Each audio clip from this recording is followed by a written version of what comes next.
scan to unlock SOVI and ace your tests. Calculus limits often look intimidating, but you can solve this specific problem in under 60 seconds by following these 3 simple steps to find the answer. Notice that the denominator contains 2 minus x. We can rewrite this as negative quantity x minus 2, which allows us to cancel the common factor in the numerator now. After canceling the x minus 2 terms, we are left with x plus 2 divided by negative 4 times x minus 5. This is now ready for direct substitution today.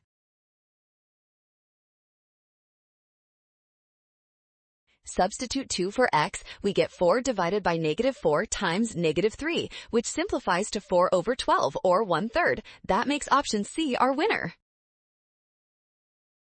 Nailed it! Scan the code. You can learn better with SOVI. Don't ignore the negative sign. Always use factoring and check your signs for success.